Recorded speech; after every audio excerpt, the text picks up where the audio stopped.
जी, जी। राजीव जी, G20 एक बड़ा global event है। अपने देश में हो रहा है, भारत की अध्यक्षता में हो रहा है। लेकिन यह भी सच है कि इस मौके को एक ब्रांडिंग के तौर पर इस्तेमाल करने की कोशिश भी हुई है। 4,100 करोड़ रुपए खर्च किए गए हैं।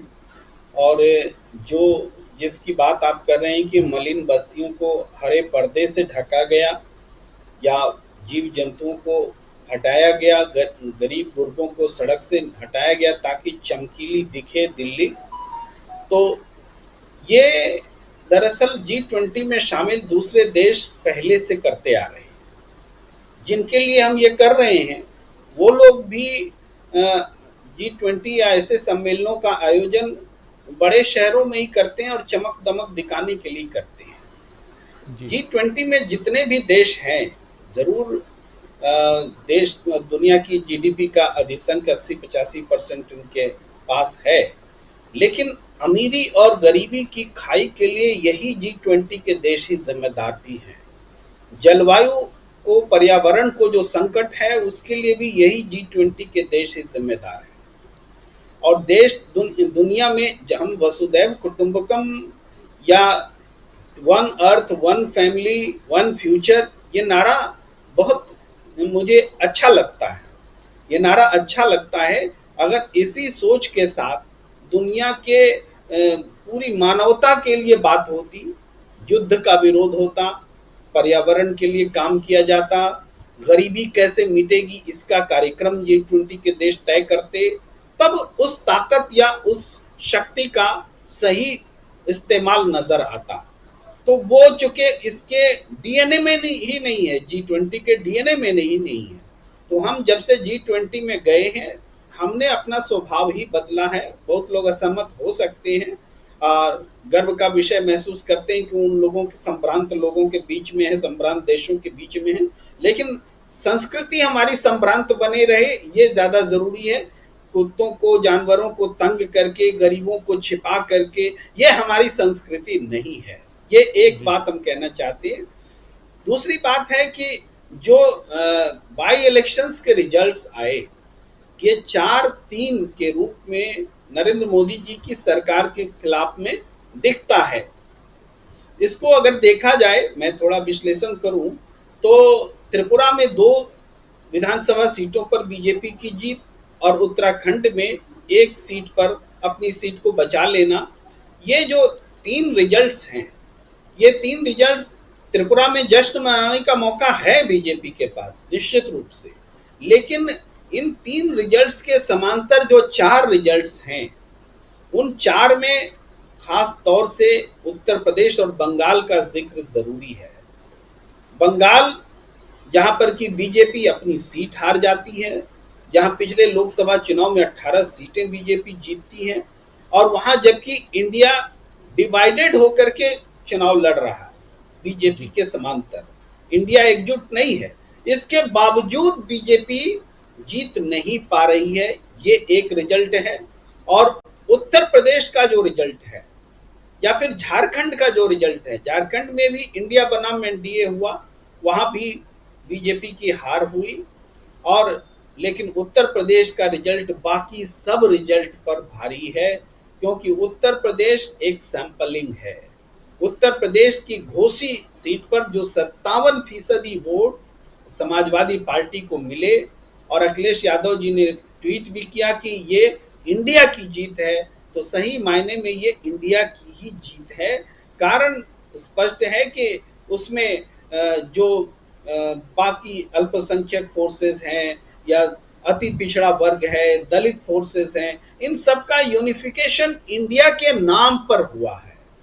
और यहाँ एक उम्मीदवार जो साइकिल के चुनाव से जीता था, विधायक था, इस्तीफा देकर बीजेपी में गया और कमल का चुनाव लेकर, चिन्ह लेकर मैदान में आया, तो जनता ने उस व्यक्ति को स्वीकार नहीं किया।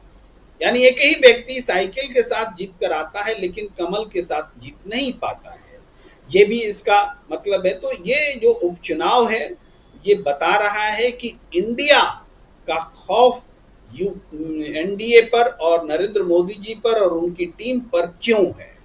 इंडिया का खौफ क्यों? इंडिया जब से बना है तब से इंडियन मुजाहिदीन की चर्चा होने लगी, ईस्ट इंडिया कंपनी की चर्चा होने लगी, तमाम चीजों की, और इसके बाद में इंडिया का प्रयोग छोड़ दिया गया, घमंडिया जैसा शब्द बना, और उससे भी काम नहीं चला तो अब इंडिया की जगह भारत लिखा जाने लगा। जी भारत से किसी को एलर्जी नहीं है इस देश में, भारत से सबको प्यार है, लेकिन इंडिया से क्यों एलर्जी हो गई, ये सबसे बड़ा सवाल है। तो इंडिया से एलर्जी दिखा रहे हैं, चूंकि इंडिया से डर लगने लगा है, ये मोटे तौर पर कारण है। और ये ब्रांडिंग का जो अवसर है उस पर डेंट लगा है, जनता ने जवाब दिया है। वो सनातन का मुद्दा, वो हिंदुत्व का मुद्दा, वो सारे मुद्दे इसी दौरान उठे थे, लेकिन हिंदुत्ववादी नारों को भी जनता ने उत्तर प्रदेश की नकार दिया। संख्यात्मक दृष्टि से भी 4-3 से एनडीए हारी, और घोसी की जीत सारी जीत से कहीं ज्यादा बड़ी है। जी जी हमारे साथ जुड़ गए हैं प्रोफेसर रविकांत जी। रविकांत जी, आपका स्वागत करता हूं और आना चाहता हूं सीधा गर्ग साहब आपके पास। गर्ग साहब, सबसे पहले जो कल जो रिजल्ट आए हैं उपचुनाव के रिजल्ट, ये कितने प्रभावित, तो कैसे विश्लेषण करेंगे? जी राजीव जी, प्रोफेसर साहब ने जो थ्योरी रखी है उससे असहमत होना मुश्किल है। थ्योरी तो बिल्कुल परफेक्ट है, हाँ संख्या पर जरूर लोग बोल सकते हैं क्या नतीजे होंगे, लेकिन एक चीज है कि हिंदुस्तान, हर स्टेट में पॉलिटिक्स डिफरेंट है, फिर भी उत्तर प्रदेश में जो मल्टी पार्टी के बीच में इंडिया का प्रेजेंस है, ये कैरेक्टर बिहार में दिखता है, महाराष्ट्र में दिखता है। तो ऐसे प्रदेशों में यहाँ पर कि मल्टी पार्टी सिस्टम में इंडिया गठबंधन स्ट्रांगली फाइट करे तो ये 60-40 वाला फॉर्मूला जिंदा होता नजर आता है। घोसी उसका उदाहरण है। जी लेकिन मध्य प्रदेश, छत्तीसगढ़, राजस्थान, हिमाचल प्रदेश, उत्तराखंड, ऐसे प्रदेशों में कांग्रेस का सीधा मुकाबला भारतीय जनता पार्टी के साथ है, इवन कर्नाटक में भी। तो यहाँ पर वो बात नहीं आती है कि अचानक से 60-40 में कन्वर्ट हो जाए, ऐसी स्थिति नहीं बनती है। यहाँ कड़ा मुकाबला है। जैसे उत्तराखंड की सीट हमने बागेश्वर की चर्चा की, श्रवण गर्ग साहब ने कहा कि वहाँ समाजवादी पार्टी के उम्मीदवार होने की वजह से वो सीट हार गई।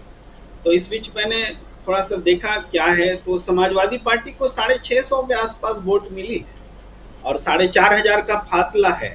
तो संख्या में तो ये बात नजर नहीं आती है, इमोशंस में जरूर लगती है कि इंडिया अगर एक फोर्स के रूप में लड़े तो एक जो परसेप्शन क्रिएट होता है उस पर कुछ फर्क पड़ा होगा, ऐसा जरूर लगता है।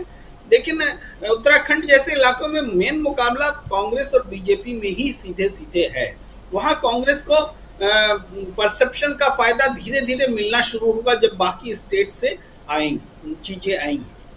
अब जैसे अल्पसंख्यक वोट के बारे में अभी चर्चा प्रोफेसर साहब कर रहे थे कि अल्पसंख्यक वोट मान लीजिए मायावती जी के साथ में अट्रैक्टेड है, समाजवादी पार्टी से थोड़ा बिलगाव है, लेकिन इसमें कोई संदेह नहीं कि कांग्रेस ने अल्पसंख्यकों के लिए बोलते हुए अपने गैर अल्पसंख्यक यानी बहुसंख्यक वर्ग का बहुत बड़ा वोट खोया है। कांग्रेस ने कुर्बानी दी है अल्पसंख्यकों के लिए। तो अल्पसंख्यक के मन में, मुसलमानों के खास तौर से, क्रिश्चियन के भी मन में, इवन सिख के भी मन में कांग्रेस के प्रति एक झुकाव है कि कांग्रेस ने अल्पसंख्यकों की आवाज बुलंद की है। तो इंडिया जब सामने आता है तो कांग्रेस सबसे आगे खड़ी दिखती है। तो उसके साथ जितने भी फोर्सेस जुटे होते हैं उनको ये सारे नरेंद्र मोदी और बीजेपी विरोधी वोट, जिसमें अल्पसंख्यक तो मोटे तौर पर है ही, दलित भी है, अति पिछड़े भी हैं, और सवर्णों का भी एक तबका, ऐसा नहीं कि सारे सवर्ण बीजेपी को वोट दे रहे हैं। अगर सारे सवर्ण देते तो हिमाचल में थोड़े हारती बीजेपी, उत्तराखंड में भी अच्छी टक्कर मिली। तो ऐसा नहीं कि सारे सवर्ण भी बीजेपी के साथ हैं, वो भी नहीं है।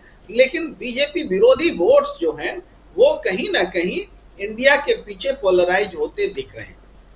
ये हवा अगर बन जाती है, अगर इसलिए कह रहा हूं क्योंकि ये शुरुआत है, देखने की बात है और घोषी ने ये दिखाया है, तो ये हवा बन जाती है तो प्रोफेसर अखिल स्वामी सर ने जो विश्लेषण रखा है वो विश्लेषण अक्षरशः तो नहीं, लेकिन मैंने जिस प्रोपोर्शन में बताया कि जिन जिन स्टेट्स में इंडिया का वो कैरेक्टर है, यूपी में जैसा वैसा दूसरे स्टेट्स में है, वहां तो अक्षरशः लागू होगा, बाकी भी इसका इम्पैक्ट पड़ेगा जहां कांग्रेस मजबूत होकर के सामने आएगी। अगर कांग्रेस मजबूत हो गई, यूपी का किला ढह गया, तो 400 सीट वाकई दूर नहीं है। जी जी, कांग्रेस और यूपी का किला बहुत बड़ी बात है कि यूपी का किला अगर ढह गया, 80 सीटें उत्तर प्रदेश में, और